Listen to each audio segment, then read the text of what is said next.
When the earth is ravaged and animals are dying, a new tribe of people will come onto the earth from many colors, creeds, classes, and who by their actions shall make the earth green again.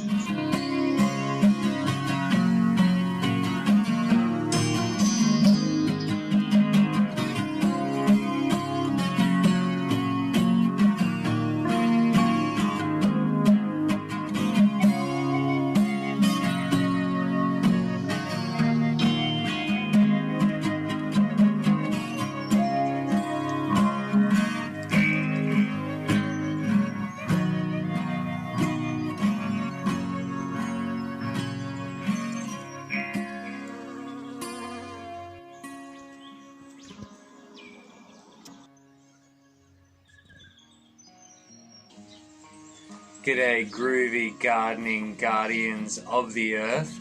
I tried to make a few different videos about a few different subjects, but when practicing natural gardening, permaculture, biodynamic gardening, you'll find that all these subjects and topics bleed into one another and affect one another, and it's impossible to talk about one subject without talking about them all. So today's video is a mixture of all these subjects, showing how they interact and intertwine with each other to create a permanent ecosystem, a permaculture system, a permanent culture.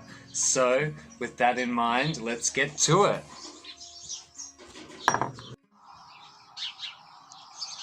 First up, I want to show off my Waratah seedlings. Now, I'm really happy with these because I assumed this would be a hard seed to sprout, and on the contrary, they came up really easy. I planted them, I don't know, around August or September, so they've been in here for about 2 or 3 months. But the thing I wanted to point out with these Waratahs, as you may be noticing, they're all different sizes. They all came up at different times, and the heat has just kicked in now. And as you can see, there's even a new one that came up yesterday after 2 or 3 months of the seeds being planted. So they've sprouted in the cool, they've sprouted in the warmth. Hey, Sandal. They've sprouted in the cool, they've sprouted in the warmth at all different times. So after this, I'm learning that my Waratah seedling trays in the future will last for months, with seeds sprouting as they please. And sometimes this is a trick that seeds do, especially Australian native seeds that seem hard to grow. They actually have a sprouting system where some seeds will be predetermined to sprout after the first rain or first watering. The next lot of seeds will only sprout if they're watered 2 or 3 times, and so on. I don't know if this is the case with Waratahs, but they definitely came up in all different intervals, so I have all different sizes, even though I planted the seeds at the exact same time. And because they're so hardy and strong and just came up so brilliantly, I'm planning to grow hundreds, if not thousands, more in the future. So I'm really happy with the Waratahs. Now let's bring in these blessed Hakeas. Now all these native seeds I've grown, I've collected myself in the wild, or around different neighborhoods. This sea urchin Hakea, which just pops up so amazingly strong, I got from a golf course. And this tree Hakea I found growing in the wild on a bush path. And they're both beautiful, beautiful trees. This one has a stunning flower. And this one you can see with those beautiful glowing red stems, that also transfers to the young branches. So the young branches have that beautiful glowing red stem effect as well. So these two will be great to use for regeneration, and also to sell at markets to bring a truly beautiful, quite unknown native to the public, such as this sea urchin Hakea, and also to bring a local native to people. A local native that isn't sold to the public, and as far as I know isn't used in regeneration. So boosting the natural biodiversity of the area and letting people have a chance to enjoy the plant in their own backyard. Now, Hakea seeds are incredible because the seed pods are really hard and like wood, so they stick to the plant for decades. So if you find a Hakea tree, there's a good chance there's going to be decades worth of seeds already attached to the plant. You pull these seed pods off and they open in the sun, and there's 2 seeds to every pod. So the seeds that I planted in these trays that have now sprouted could be older than me. And they sprout so easy as well. 3 weeks in warm weather and they start to sprout 5 weeks maximum. They always grow strong, healthy plants. I collect Hakea seed pods wherever I see them. If you ever see this shaped seed pod on a native, you can be sure it's a Hakea. It splits open naturally in the warmth, looks like a yabby pincer, and inside are 2 seeds. You can see those black wing seeds. I'm using one. There we go. A really nice, easy plant, native to grow.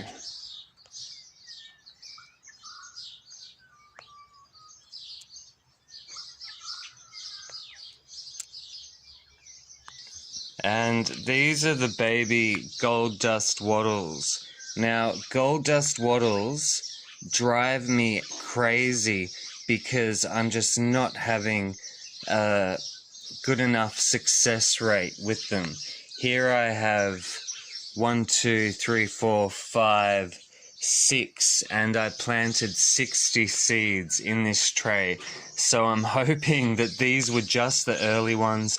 I planted them around August, September, so they've been in here long enough. And the reason why this frustrates me is because I pull wattle seedlings out of my garden like weeds.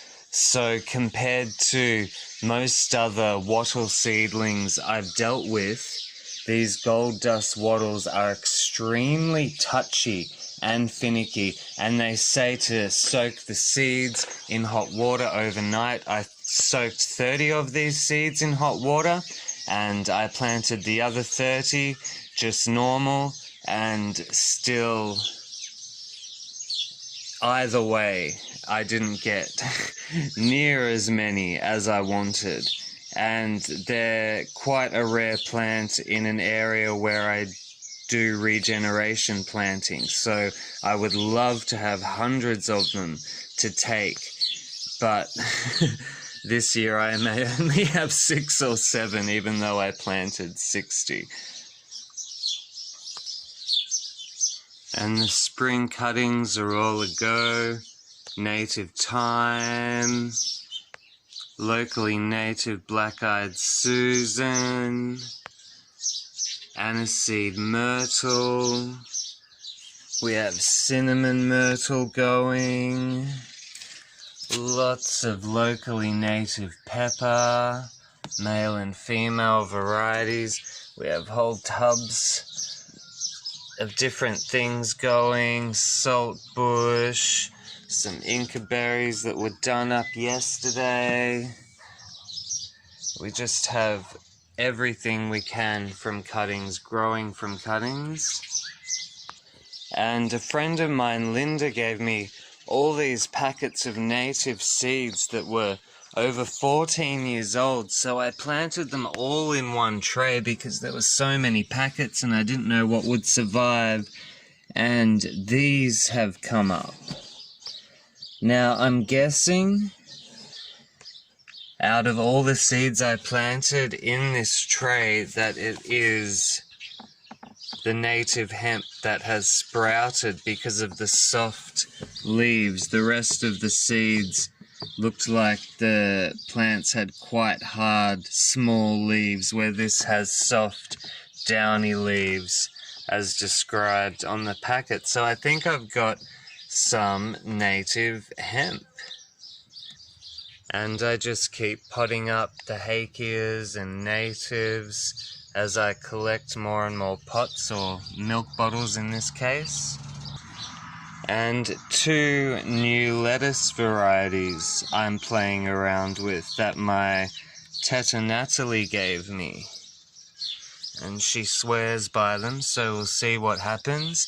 And in this magical tray here, we have some new varieties that were sent to me in the post by my gardening friend Kath. So we have chop suey greens, we have tango celery, and we have large leaf basil, sweet basil, and we have freaky leafed kale.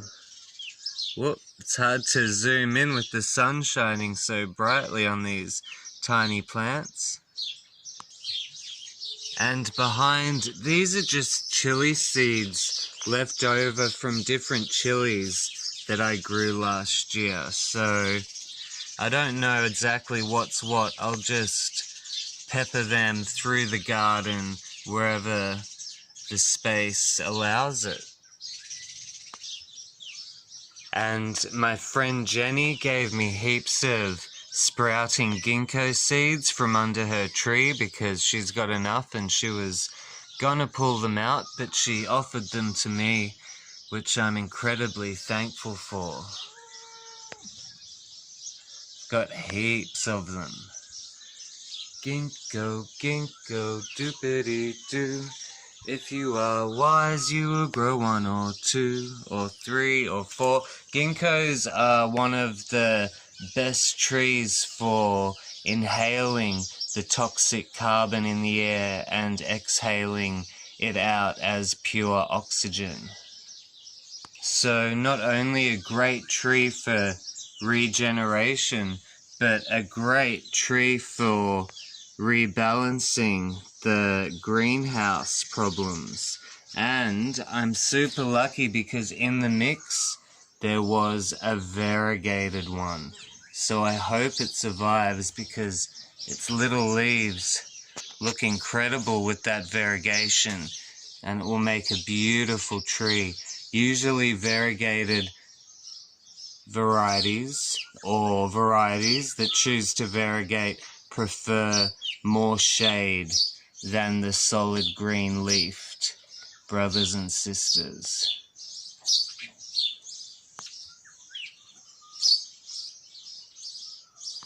And every time I harvest golden marjoram or oregano or thyme, I just keep the stems and then replant them, and I have a whole new plant.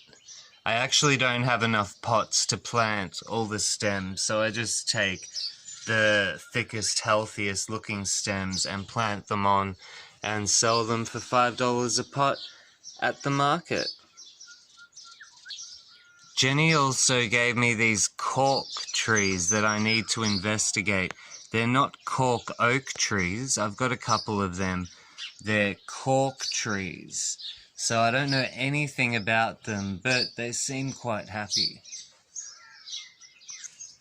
And we've got this last Mucuna bean I'm still yet to put in the ground. And my Osage trees, or my Osage seedlings are up. This is the second tray of seedlings. This is an American tree, a really popular wood for the making of bows, as in bows and arrows.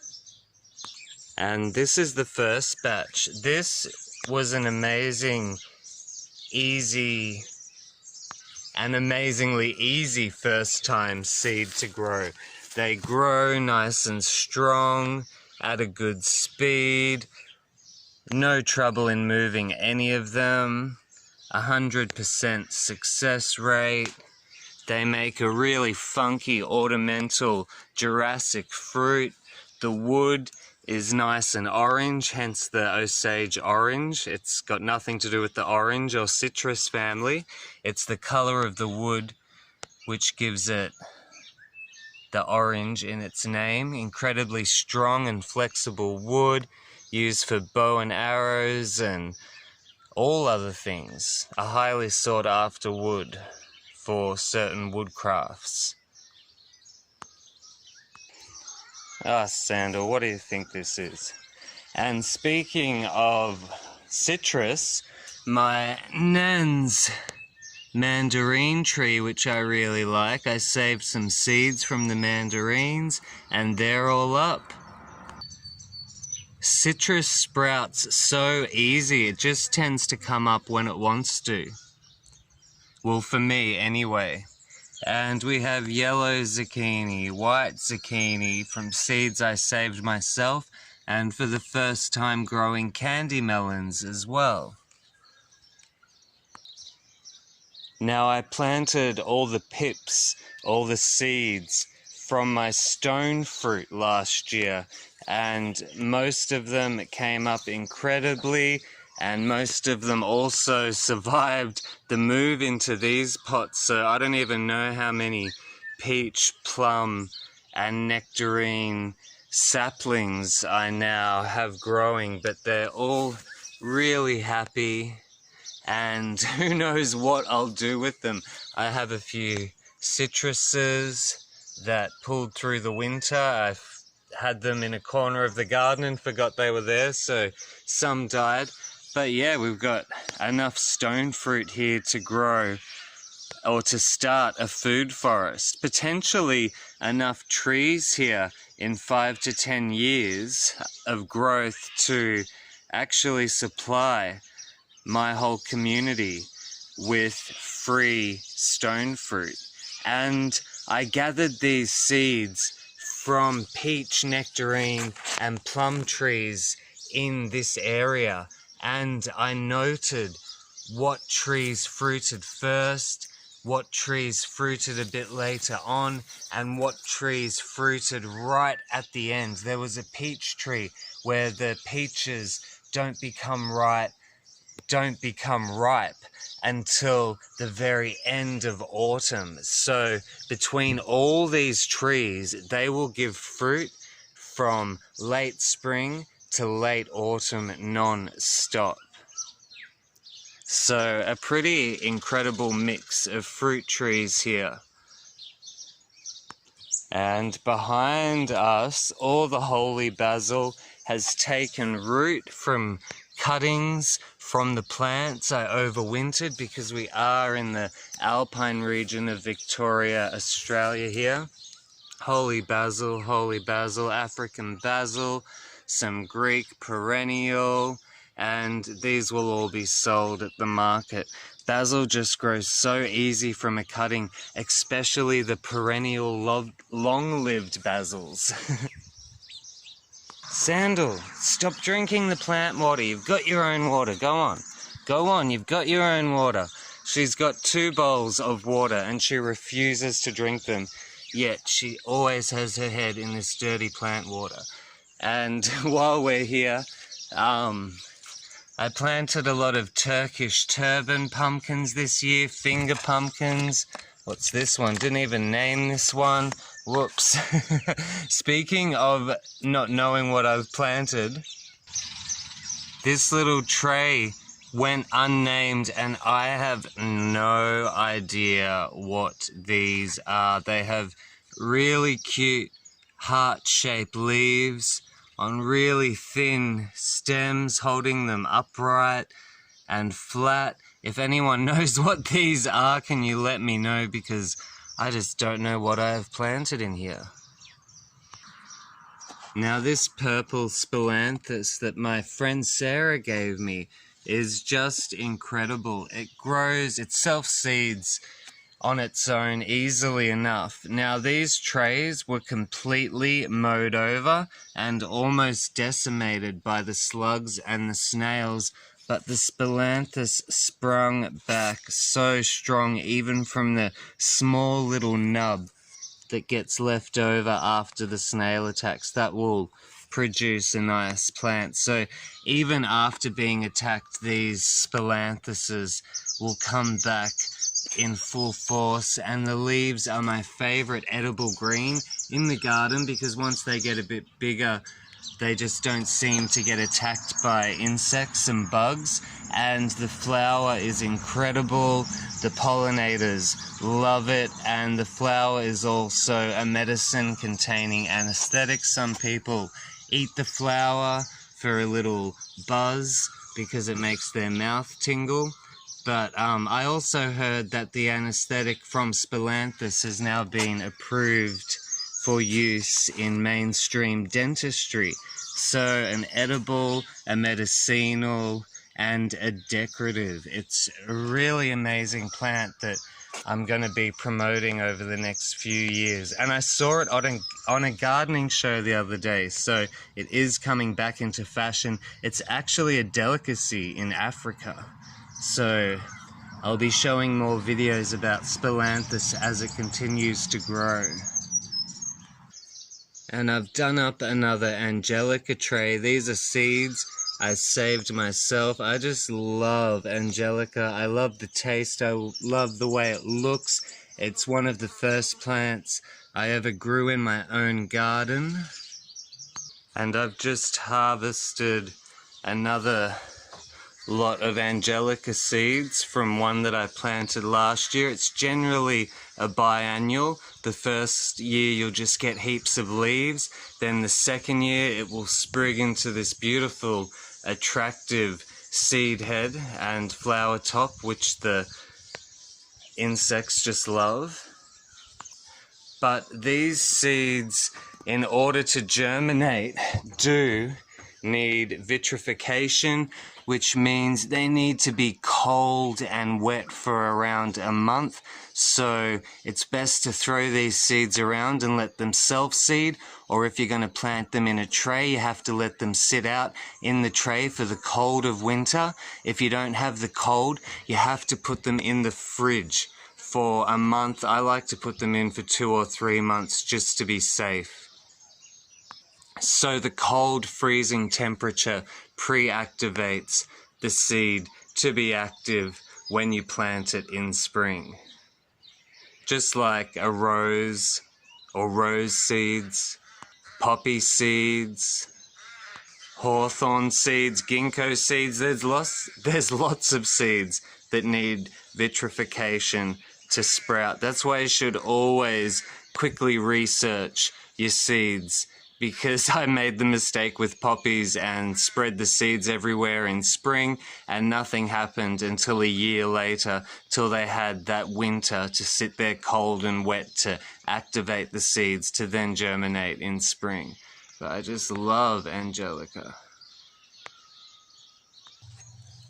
My purple peas are really looking a treat this year. I've been saving my own seeds for about 3-4 years now, and I swear within every generation the plants look healthier, they're more productive. That's another thing when planting seeds. If the plant comes out not as expected or doesn't perform as well, it may just be climatizing or adjusting to your area. So I like to give my plants and seeds at least 3 generations before I judge them. If it's something I really want to grow, I'll let it climatize and adapt with every generation, altering its genetics to be more adaptive to this soil, to this weather, to this altitude, and hopefully after a generation or 2 or 3, I have a plant that's perfectly adapted to my area of the world, which brings me to another note. That's why it's so important to seed swap and seed save, and especially swapping with people in your area so your seedlings will perform amazingly first time around, like this beautiful, like my nan's lettuce that she's been growing around this area for longer than I've been alive. It is the most productive, slug and snail resistant lettuce in my garden, no matter what heirloom, super strong variety I buy from any of the plant shops. My nan's lettuce from Istria outdoes them all. And I put that down to decades and decades of the plant changing and adapting to these conditions. Got these 3 varieties of white sage that are so happy. I had so much trouble growing white sage from cuttings until I started doing the cuttings in winter, because they take a lot longer than common sage and all the varieties of culinary sage. White sage has to sit and develop its roots for about 2 to 3 months longer than common sage. And so during that sitting time, it's nice and cool because they've been planted at the end of winter. Now the heat's kicking in, they've already developed their root system and they're ready to pot on. I took a chance on some cheap seeds on eBay. These are supposed to be blue Himalayan poppies, but soon after they sprouted I realized they weren't. But I'm interested to see what color the flowers will be, because I've had trouble finding the shade of poppy I want. I want that blue purple shade. Now let's just take a step back. This isn't even everything, but this is all from seeds and cuttings. And I'm super happy with all of this year, because for the first time I have all the delicate work over before the true heat's gonna kick in. So all my tender babies are up and strong, ready to be potted up into their own pots, like all this vanilla basil. And now that the heat's kicked in, no, don't walk on everything. Oh, geez, it's this new thing she started doing, just walking on everything. Yeah, I'm talking about you. What were we talking about? Yeah, all the hard, finicky work is over and the heat's about to kick in, which is going to make everything that's already up just explode into phenomenal, beautiful growth. And I'll only be planting a few new seeds from now on, so I don't have so much to look after during the warm weather, just maybe 2 or 3 trays instead of this infinite amount of trays. And as these plants flourish and grow, I'll just be getting rid of them at the market, selling them on and selling them on.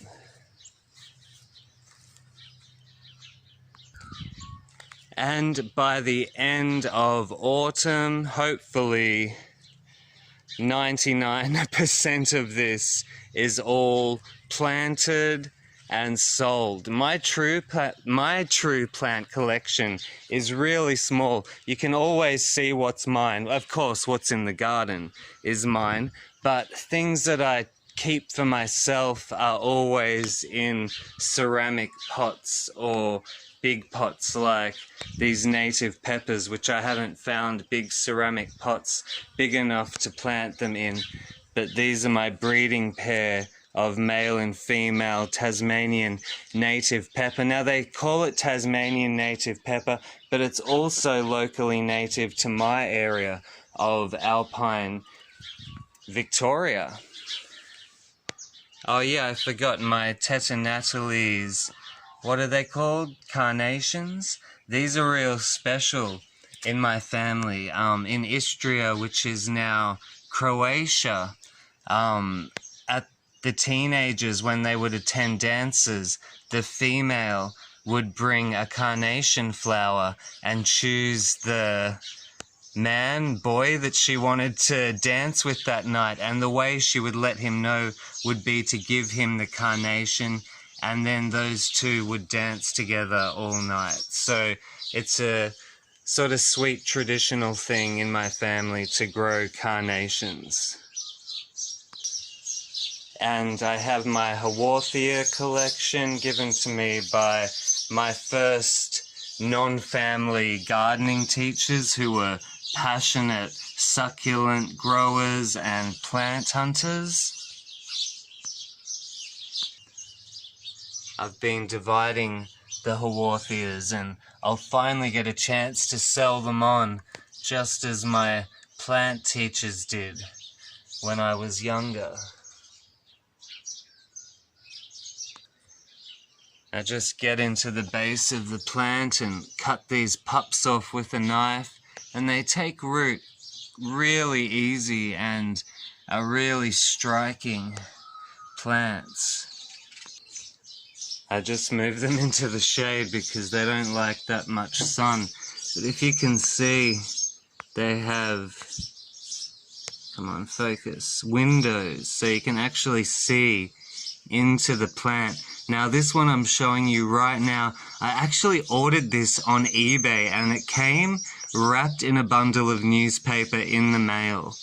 And it's my favorite Haworthia, as well as this alligator one with the alligator windows into the plant. And this mirror ball, where you can really just see that gelatinous goo that makes the inside of the plant. I could just stare at these all day, staring into the plant. Come on, focus. I even brought a new camera, come on. Yeah.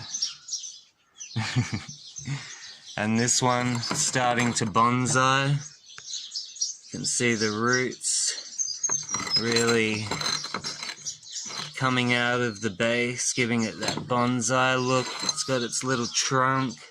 It's this little man's hat. The table's dirty because I've been bringing the trays up to show you guys. And sometimes when I find seed pods that aren't quite ready, almost ready, and I don't know if I can come back to find them, I'll pick them at the base of the stem and then leave them in a vase of water while the seeds develop. My friend Jenny also gave me heaps of these bleeding hearts. This is the flower. I just really love this plant. A shade lover, super strong, brightens up. These are the leaves. It really brightens up dark, shady corners. I'm always looking for bright colored plants that love shade because I don't like to plant a dark and gloomy plant in a shadowy spot. I like to brighten up those shadowy spots with bright colored plants, and I just love this pink bleeding heart flower. The sun's so bright this morning, it's really messing with my focus when I try and focus in and show you how beautiful things are. And can I just say, this native mint just grows so fast from a cutting. I almost feel bad selling it for $5 a punnet. But I'm so into this native mint. It's a very mild mint. It's not strong at all. And the hollyhock is in flower. This just keeps flowering and flowering and flowering up the cone. Another awesome deep-rooted taproot plant that makes awesome green manure, natural fertilizer. Every part of the plant is edible, but not very palatable, so it's a great emergency plant. Self-seeds, biannual, lives for 2 years, so you get at least, actually I think this is the 3rd year, maybe it's a perennial, sorry, but flower petals, really decorative, good for cakes and salads. But yeah, it was just passing the hollyhock.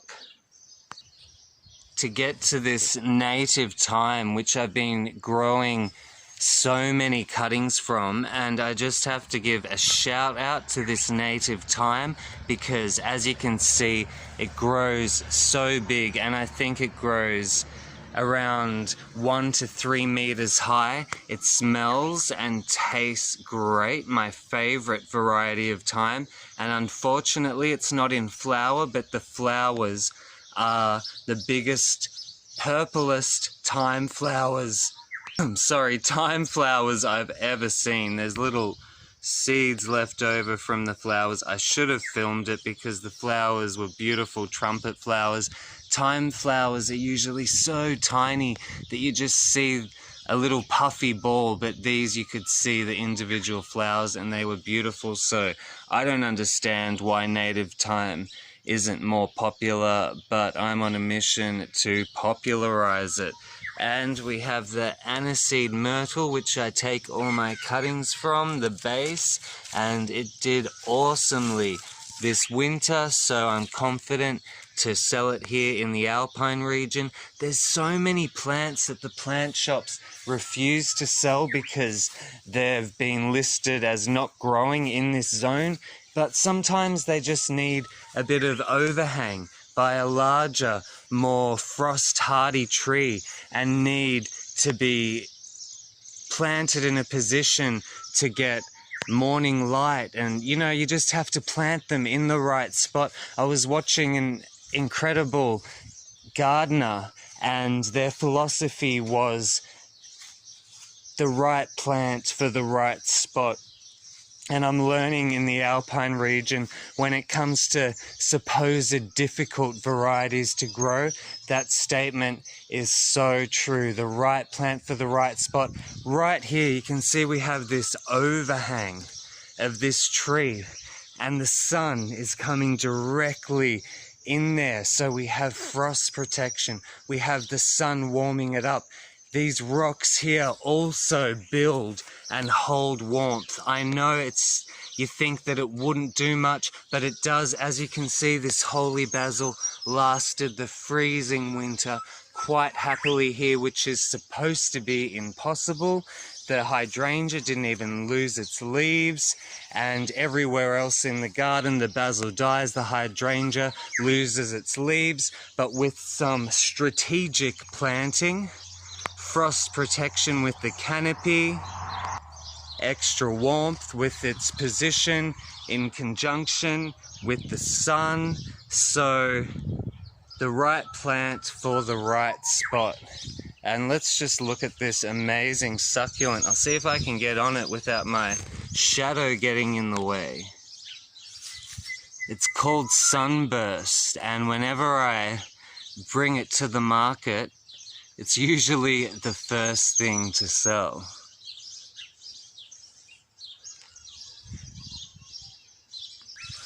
Let's check out these sunflowers over here.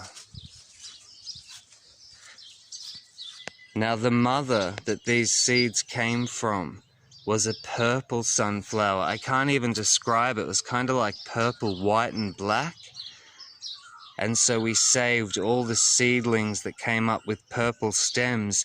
And as you can see, there's a black purple effect happening on the rim of the leaves and the leaf stems. So we're hoping these flowers come out with that same purple effect. And if God willing they do, then we'll save the seeds from them and hopefully stabilize that color, so then we can sell those sunflowers on, knowing that they'll be purple sunflowers. And if you shop on eBay, you'll know, and if you're a purple plant lover like me, you know there's heaps of dodgy fake purple plants online. So if we could create a stable purple sunflower, I would be rapt.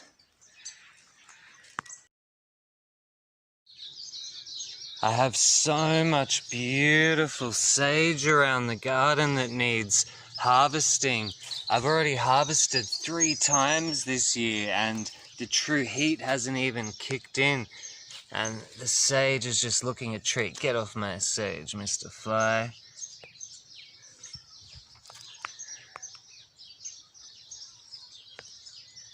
I just love it. This shade of powdery purple and green. I'll get all this off. Done. I just harvested them. Now, it's always best to harvest herbs in the morning as their leaves regenerate all that delicious healing oils and enzymes.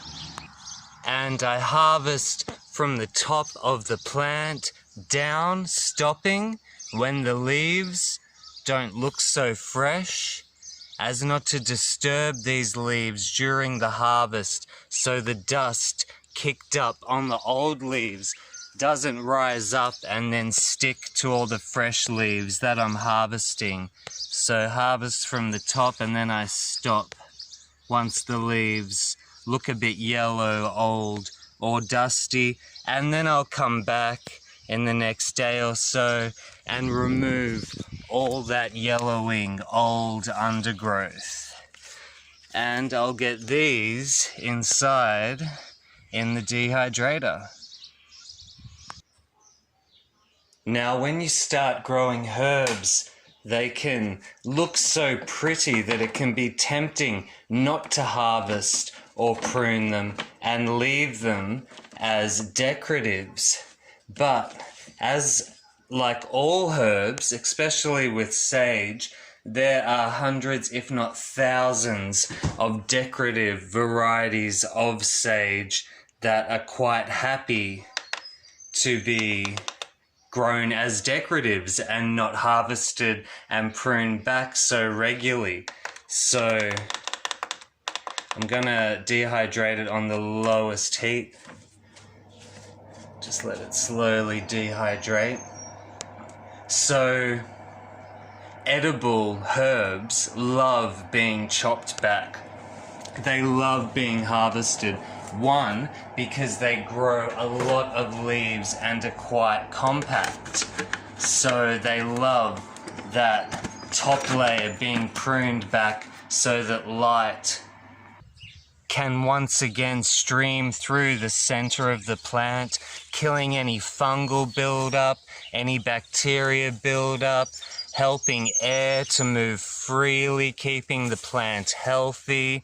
So edible herbs, well, herbs are edible, they want to be chopped back, they want to be cut back, and even though at some point they may look pretty, because they grow such dense foliage, they're prone to getting mangy and looking a bit rotten, and then people think, oh no, my herb's sick, my herb doesn't look good anymore, it used to look so good, or it looked so good for a month there, what's going on?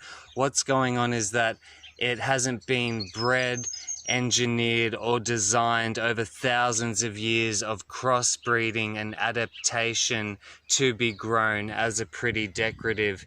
And harvesting, I harvest these every week, so it's only 2 or 3 days that they look bare like this, and then because they're used to being harvesting, they grow all those leaves back with more vigor, strength and vitality. So it kind of annoyed me in Melbourne.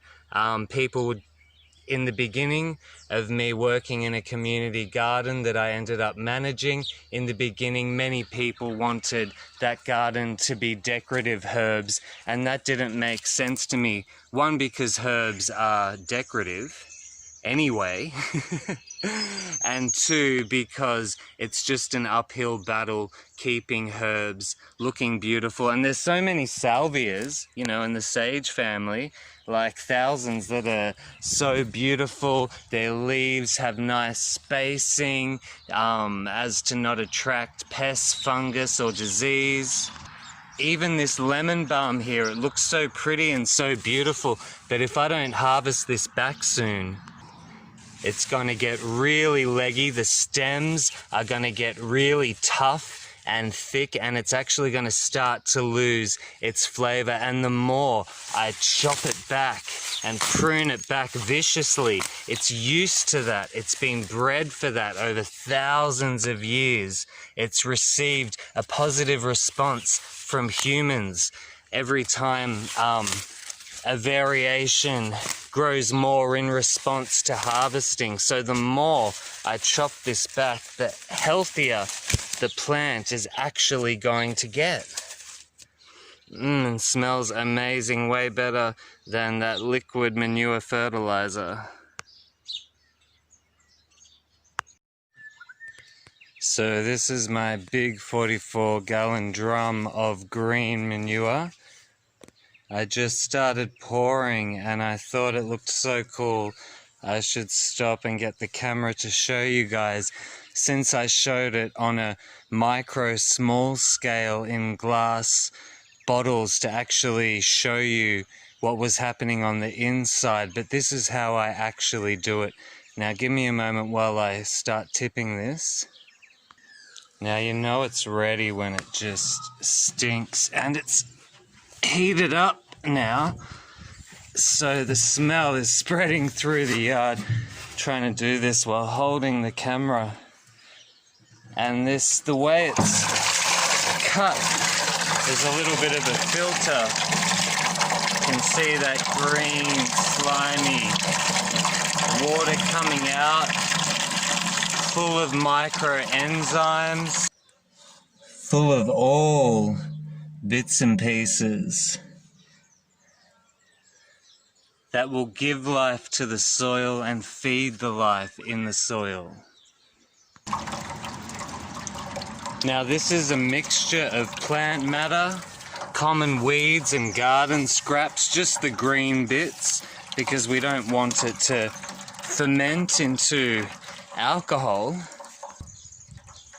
Some cow manure from the paddocks, and the digestive enzymes in the cow manure supercharge the formula like a kombucha or like a vinegar, where the enzymes just keep feeding and feeding off the matter and amplifying and amplifying. Then as we add these enzymes into the soil, they also feed off the decomposing matter in the soil, making all that nutrients more readily available to the plants growing, thus making bigger, healthier plants, making more chop and drop, more green leaf waste left over from pruning and cutting back to make more manure, to make more mulch and ground cover, thus keeping the cycle going and going and going. And because I'm in the early stages of this garden, I'm still using about a 44 drum load of green manure a year to supercharge and activate the natural process of fungus, bacteria, microorganisms within the soil, to the point where it's as self-sustaining as possible. But because I'm in a rental, I can't plant the trees I need to finish the cycle. So while I'm here, I might be using green manure. And it's an easy, free and environmentally friendly way to add that element into your garden, or to speed up your garden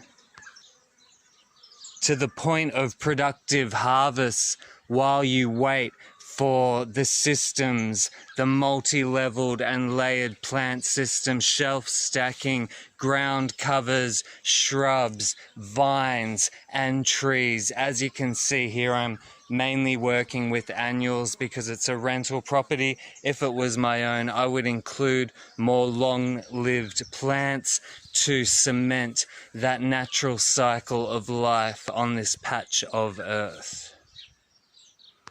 But like I said, green manure's a great supplement or a great way to speed up the process while you're doing that.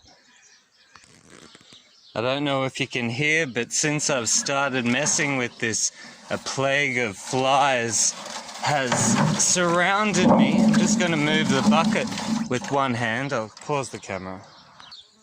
Now I'm going to pour this straight onto my pumpkin and zucchini patch. I usually wouldn't pour it straight around plants. I'm not going to pour it onto the pumpkins and zucchinis. I'm going to pour it around, so as their roots branch out, they'll find it, and the bioactivity will help break down the layers of ash, leaf mulch, eggshells, wood chips, coffee grinds, all of that is lasagnaed into this patch with wood chips on top. So this soup of digestive enzymes and bioactivity will digest this mass, and as the roots of these little zucchinis and pumpkins branch out, they'll find that rich soup of nutrients waiting for them. So we have this nice healthy finger pumpkin just on its own, a lot of free space around. If I'm going to pour this straight onto a plant, I water it down 10:1. 1 part green manure and 10 parts water. See how I'm not actually using it to fertilize the plant, but to activate the soil around the plant, because you don't want to use fertilizer to prop up a failing system if you don't have to.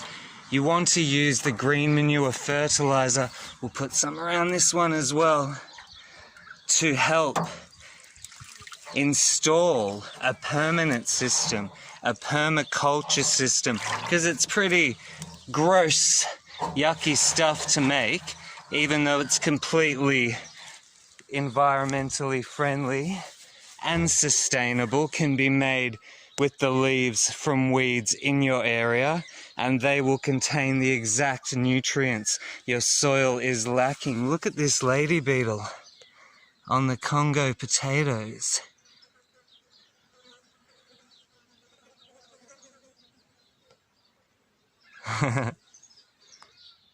And remember all those jars we made early on in winter that we watched ferment, fizz and buzzle and biodegrade into a thick slime? Well, I've just been emptying them as I need them, watering the mixture down 10:1.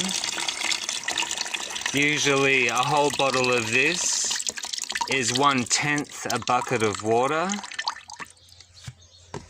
So just a little bit in the bottom there, and then refill the bottle and let it sit for 2 or 3 weeks, and I've got a whole new bottle of fertilizer.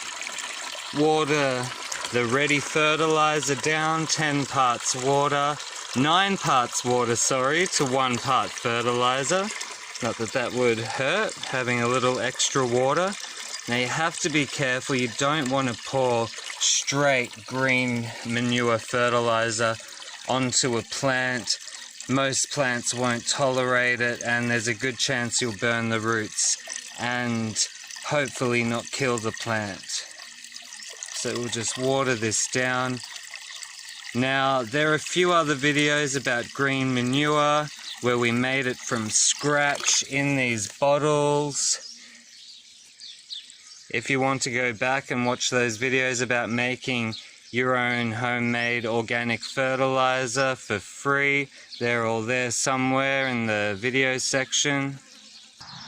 I just moved it from the white bucket to the black bucket to make it easier for pouring, because it's a bit more stable. It's got a handle and a lip, and in doing so I spilt the green manure on myself again, like I always do. It's like, if you've seen The Labyrinth, the bog of eternal stench, the smell will stick to you forever. Well, it doesn't stick to you forever, but it sure does stick to you. There's something about this green manure that just sticks into your skin, and it just takes about 24 hours no matter how much you try and scrub it off, and my hands stink now. So I want to show you just how easy it is to pour it on. Now, we've got these perpetual spinaches and kohlrabi here that might need a bit of help, so just pour it. And that's another benefit of having a lot of mulch on your garden, is when you pour, you won't disturb the earth so much, so you can do these nice sloppy liberal pours without digging holes, and also you can hose the garden down without accidentally digging holes with the pressure of the hose. I actually learnt that trick in hospitality. Look at these lettuces, my nan's variety of butter lettuce from Istria. I sort of picked up that trick when making a special kind of coffee when I was in hospitality. We poured the different liquids layer by layer onto a spoon as to not disturb the previous layer of liquid.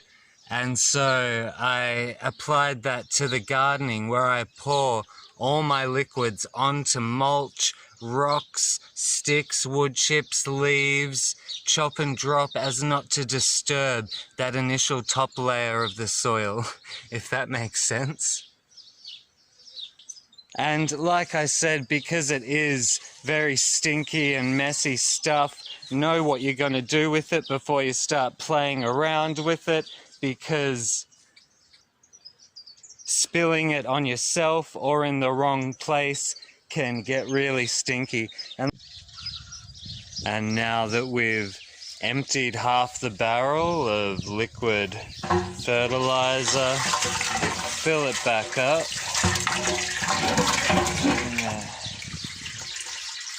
And while we do, let's collect a bucket of food, because for all intensive purposes, this is a stomach, and all those digestive enzymes are amplified by the green matter that we feed to it. Now, DOC is incredible because of its deep taproot, bringing up untapped nutrients, and then in the green manure system, making it readily available to the plants, to the bugs, to the underground microbial life.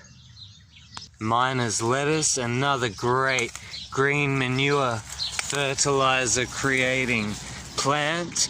And these weeds read the soil, read the environment, and create the nutrients that the soil is lacking. And the weeds that are germinating in your soil are weeds that contain elements that will correct your soil. These hollyhock plants also have a deep taproot, so that leaves contain untapped minerals and nutrients and make a great green manure fertilizer. And comfrey, a great green manure fertilizer maker and activator, used for hundreds, maybe thousands of years, because of the high potassium content which vegetable plants need to make their fruit, especially tomatoes. So not only does it activate fertilizer, compost and green manure, but has sufficient amounts of potassium to help vegetables fruit. Now I need to do away with this calendula, but because of all these sweet sugary flowers, I'm not going to put them in the green manure, because we don't want the sugar to activate a alcohol process. We don't want to turn this into alcohol. We want it to be more like rancid slime, full of healthy bacteria, enzymes and microbes, like a probiotic for your soil, like a kombucha, not an alcohol that kills all microbes, bacteria and microscopic life. So no fruit, no flowers, no seeds, no grains, nothing that ferments into alcohol.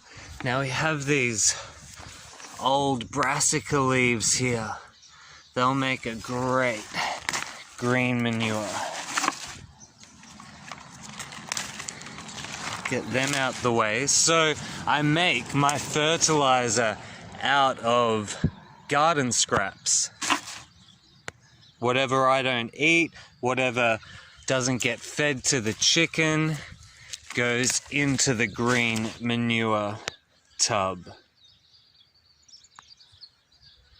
And if you don't have weeds or anything in your garden to make green manure out of, just find some disturbed area and it will be flushed with weeds that you can use. In fact, this garden originally was built on green manure and mulch from the weeds that were already here. Pull these bottom comfrey leaves off. We got some more dock here. And now let's feed the beast. So I just keep feeding and feeding this drum more and more green leafy matter, just like a big cow. And we've used chicken manure, just a little bit, and a little bit of cow manure for the digestive enzymes, because those enzymes are built to break down green leafy matter. So not only the natural enzymes that build up in this green gunk, but true digestive enzymes, turning this into an actual stomach, processing all this green matter down into perfect liquid fertilizer. You couldn't buy better in the shops.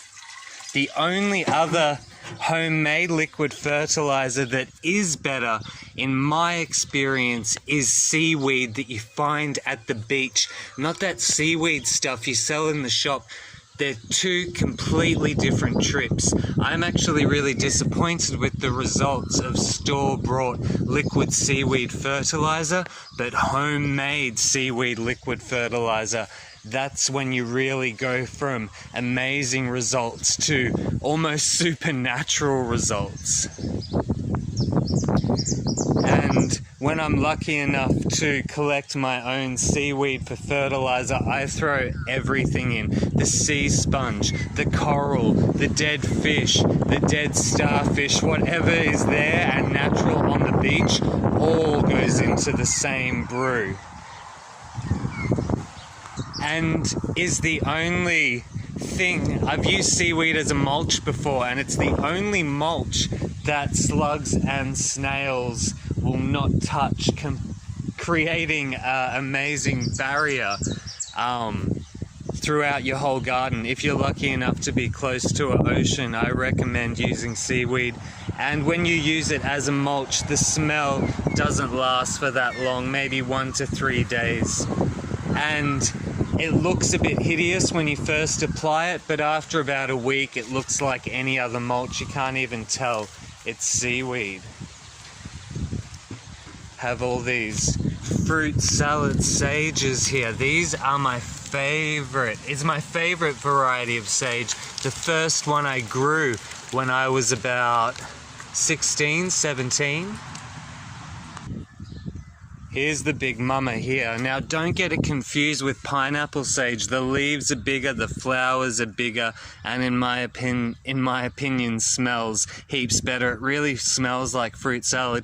Actually, this is getting quite a bit big and leggy. Let's just trim it back. So this is how I make my fertilizer. It's not something I really go out of the way to do. We've got all this catnip. I've got way too much catnip in the garden, so this can be added to the green manure. And even the birds pooing on the plants like that, that adds to the digestive enzymes in the green manure brew. Oh dear, we've got the hose on. I better go check that it's all right. So as I'm pruning, as I'm trimming, it all goes into the green manure. If it doesn't go into the green manure, it gets turned into garden mulch as a chop and drop. And in you go. Let's get the hose out of there. It reminds me of, remember that kids show from the 90s, Trapdoor? Burke, feed me. Got this monster in my backyard that just always wants to be fed. And the cool thing about this is the longer you leave it, the better the fertilizer gets. So there's no, time limit.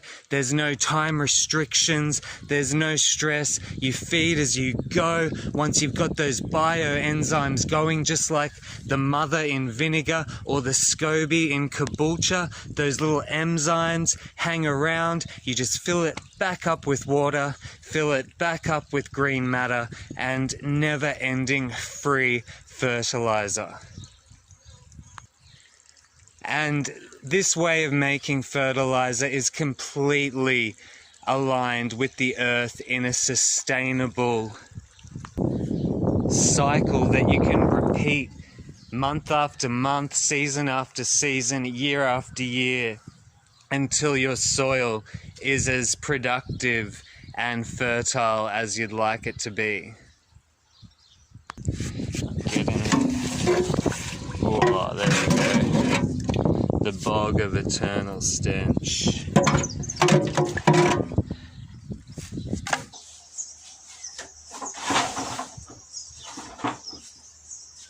And anything else that I don't use as a green manure, such as this Irish strawberry tree, which is really woody and full of flowers, I just chop down into a chop and drop ground mulch for the garden.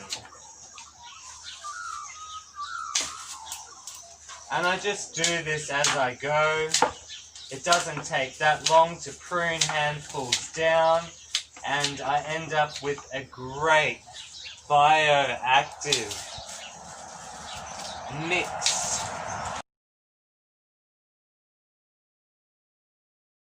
Nothing natural is ever a problem in the natural New Earth permaculture garden. We always look how we can reincorporate what we need back in to the garden from what we've got. It's a great way to look at your garden when working with your garden. For instance, the problem with these branches are they shading the sunlight from the plants underneath that need more sun. So instead of cursing the branches, chopping them all down and throwing them in the bin, I know I need the fertility that can come from these branches in other areas of my garden. So instead of buying fertilizer, I'll use this problem of too many branches, break it down into a mulch, which will then be eaten up by the worms, the fungus, the bacteria, and the microbes, creating an ecosystem. So much bioactivity and biodiversity, keeping those perpetual systems of fertility flowing and growing. Now we have a nice bucket of chop and drop. Now this can be anything in your garden. Actually, you might want to note that some plant varieties aren't so good for chop and drop, like wisteria or tobacco. There's a few others, they're just very toxic plants and can shock or even kill your plants. But most plants are great for chop and drop, and especially plants and trees that are usually considered weeds. Usually they're the best ones for chop and drop because they're super strong and can survive in harsh conditions, and they pass on the nutrients and those attributes to your plant. So I'm just going to throw this around here. Now, because I've got a lot of wood chips on my garden, I tend to pull them back a bit from the plants to let the soil heat up, and then replace that with the green chop and drop which will encourage more bioactivity, more fast-moving bioactivity, which will heat the soil up. It's not so thick and dense like the wood chips, so the sun, the heat, I can already feel it, the heat from the sun can reach the soil better, and the breakdown factor is faster, providing nutrients to this dormant chili that I hope wakes up faster. And now if we really want to get crazy, we can take some of this green manure.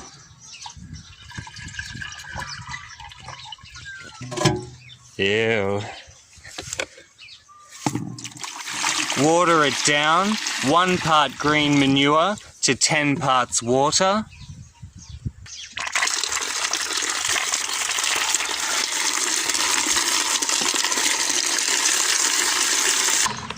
There we go, that's diluted enough to pour directly onto almost any plants. Native Australian plants generally like half that amount.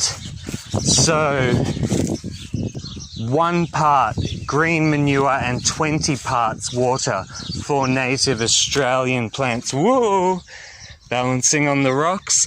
And here we are, we've got the chop and drop around this dormant chili. Let's see if we can wake it up with a nice drink of green manure liquid. Fertilizer being poured all over this fresh chop and drop, giving these enzymes new food, turning this whole garden into a stomach full of biodynamic digestive enzymes that live off green matter, off plant matter, off leaves, off wood chips. So the cycle keeps going around, keeps self-perpetuating.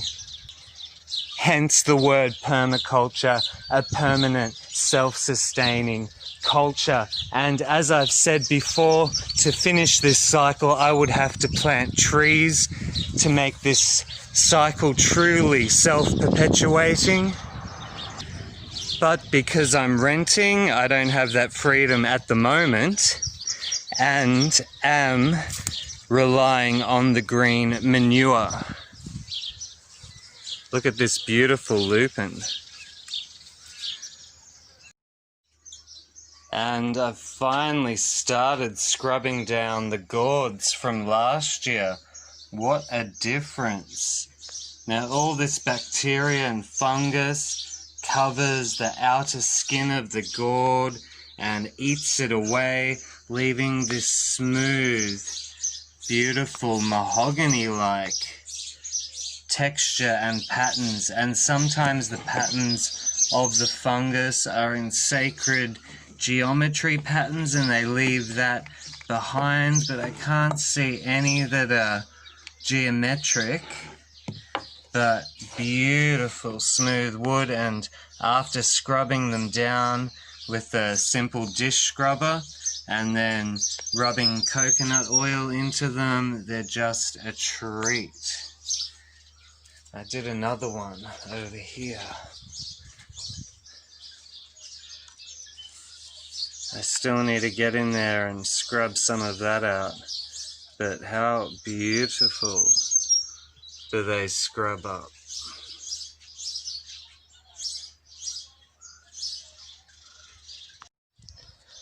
And these 9 sage plants that I harvest from provide me with way more than enough sage for myself, enough to give away jars of dried sage to my friends and family. See how I've cleaned it all up so the light and the airflow can get right through the bush, keeping it strong and healthy.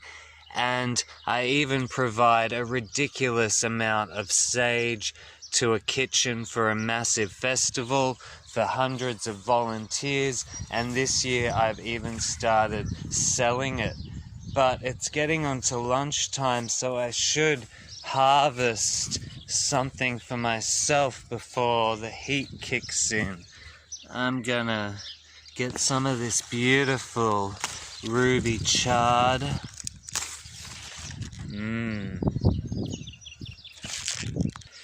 gonna grab some of this fennel. I need to get it out of the vegetable area because it's not a friendly plant amongst others. And while we're passing, check out this purple cauliflower that has gone to flower. The purple and the yellow are just stunning. I wouldn't usually match these two colors. It's amazing how nature can blend clashing colors so seamlessly and beautifully.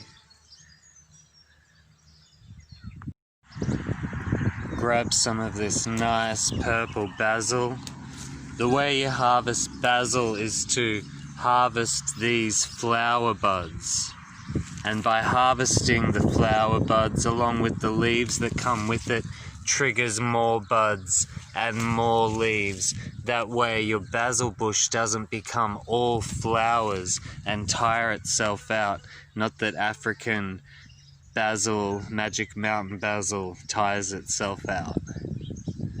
Due to its inability to make seeds, I might add some tulsi buds in with my lunch. I just build my lunch and dinners around what's ready in the garden. Well, I wouldn't mind some Tuscan kale before these cabbage moths have their way with it.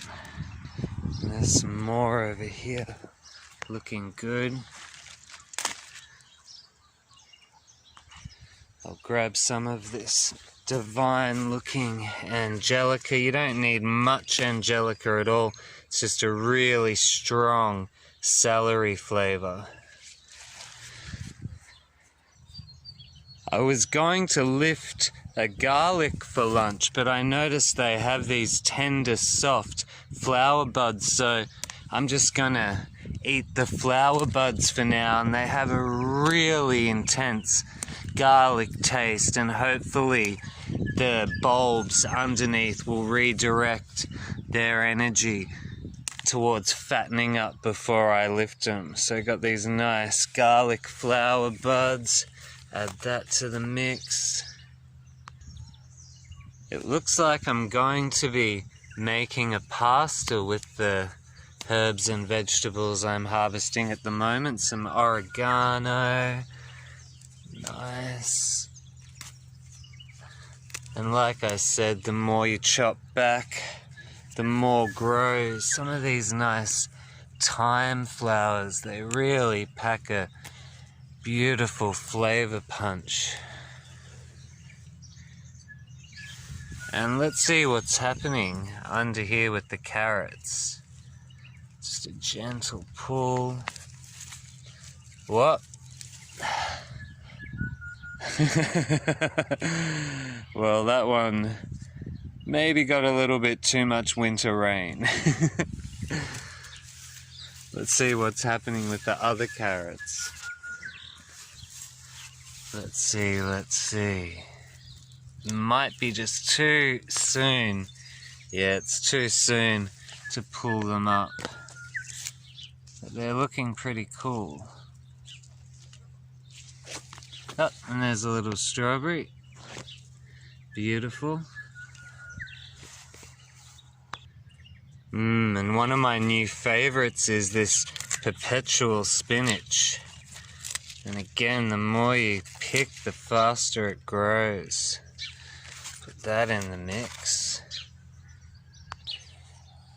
Now, harvesting and eating seasonally like this can really boost your immune system and rebalance it to be in sync with the seasons. It can also help with relieving and preventing allergies of the seasons. And again, the plants are reading the environment and creating their own chemicals to help them adapt and be healthy. And then when you harvest and eat seasonally from your own garden, you're taking in those exact chemicals that will help you adapt to the environment, the seasons, and even the changes. And I just noticed a special treat, the purple Congo potato is in flower. What a beautiful flower. I love purple Congo potatoes. Now I already have this amazing ruby chard going to seed over here, so I guess I don't need this one over here. Can't tell if it's pink or ruby, maybe a cross, but I do have a pink here going to seed, so I'm going to take the buds off the ruby chard. And they usually snap off at the perfect, most tender point. Beautiful. And even the bug-chewed leaves help to activate defense, immune-boosting chemicals within the plant, and when you eat them, then pass on to you. I really love broccoli leaves. The cabbage moths are really attacking them at the moment. Let's see if I can find any that are... Here we go. I actually prefer broccoli leaves over... Actually got a bit of bird mess on this plant, so we'll just pick them all off. I actually prefer chop and drop broccoli leaves over broccoli buds. Or what people would traditionally call broccoli. Here we go, these leaves look tender and divine, so nice. So we've got a nice mix here, all different flavors, nutrients, varieties, organic, fresh, heirloom, homegrown, grow your own, all those good phrases, words, and hashtags. What else? Maybe we should get these spring onions in the mix. We'll chop them all down, because by chopping them, we'll stimulate more growth. Nice. Whoops.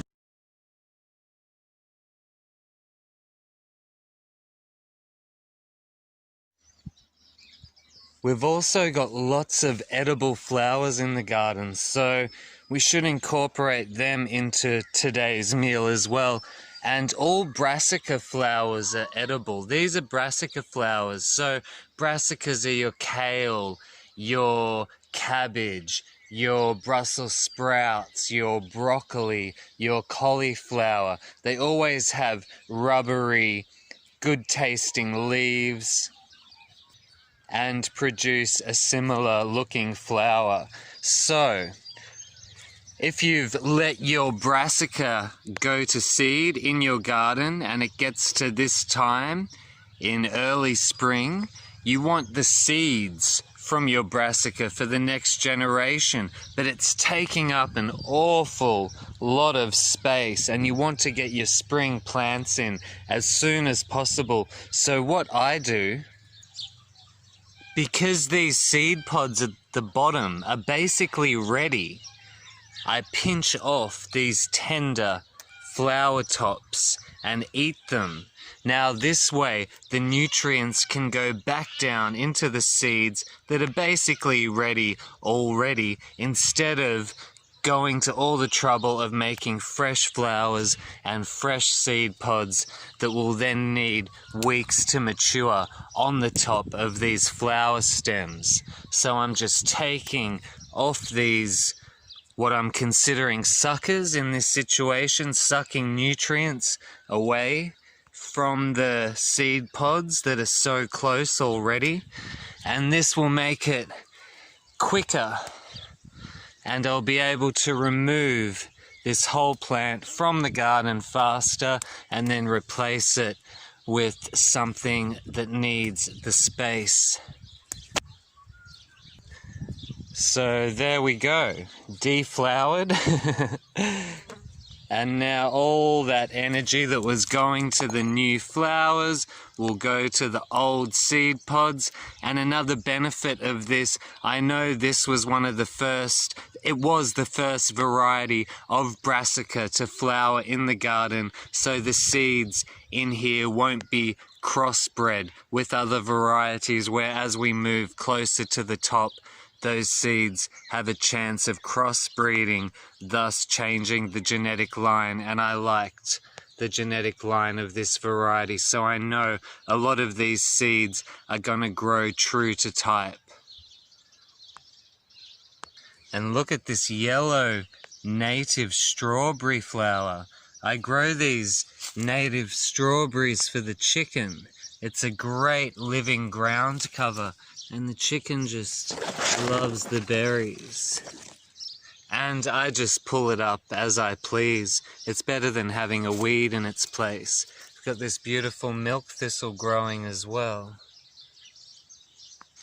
So a lot of what I use for my own food, what I use for ground cover, and what I use for fertilizer is actually trimmings from my garden. It's me cutting the garden back like I would have to anyway. I'm just making use of what some people would call rubbish. Look at that. Carpet flower. One of my favorite flowers. And our ancestors evolved like this. The human race evolved like this. These rocket flowers are also edible, very pretty and quite peppery.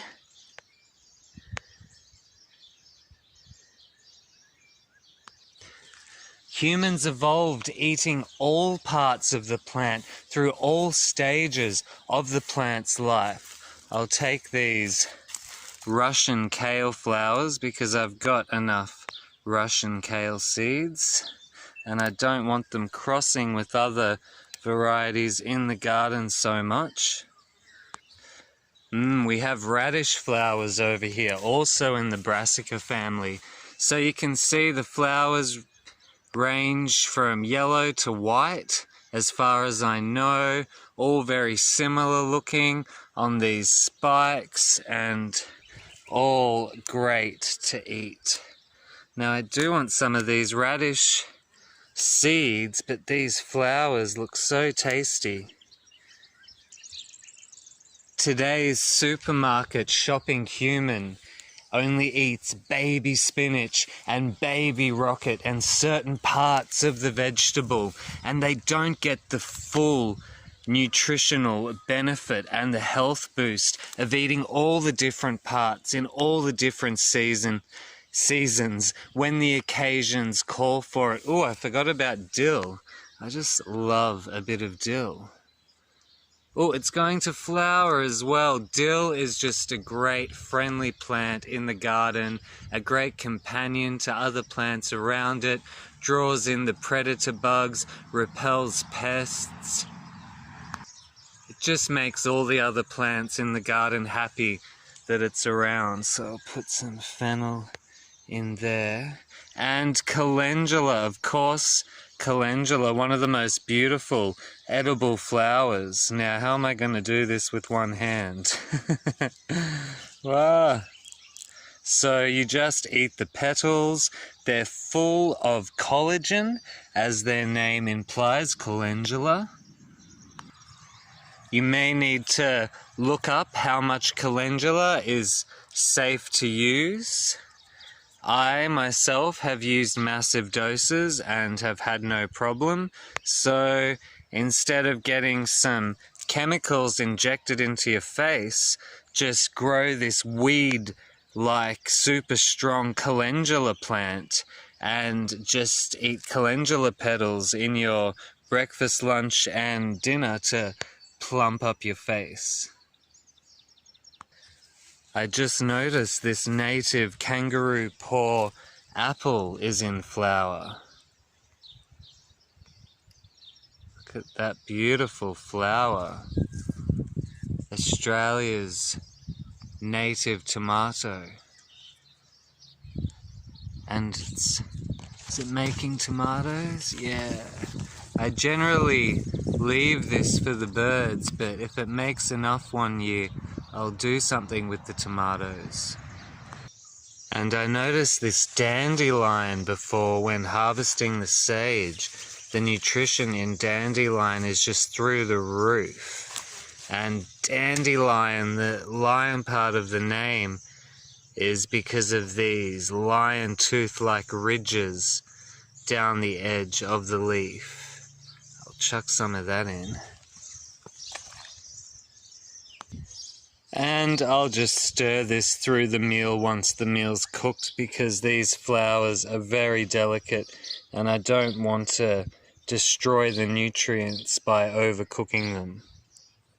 And I just remembered there are some borage flowers, another great edible flower. So usually they just kind of pop off.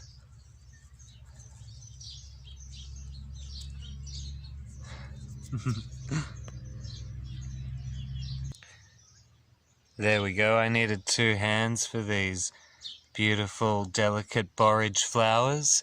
And like I was saying before, we have to eat all parts of the plant. Well, all the parts that are edible, the baby leaves, the adult leaves, the flowers, the stems, sometimes even the roots, in all different times of year through the season to be healthy human beings. This is how our bodies evolved, and this is how our bodies stay healthy. And a quick rinse and chop, and we're ready for dinner. Now, I don't actually want to cook these vegetables because they're tender greens. It's not a potato. It doesn't need to be cooked. I'm gonna let the natural heat of the hot pasta heat up the vegetables without cooking out the enzymes, the live enzymes and active nutrients. So the heat of the pasta is more than enough heat to blend this down into a nice meal. See, that's the thing. People are buying their baby spinach, their baby vegetables, their broccoli flowers from the supermarket, cooking all the nutrients out of it, so they're only getting one part of one nutrients from one part of the plant. They cook it all out, and we wonder why we're in a worldwide health epidemic. The heat just naturally cooks all that down.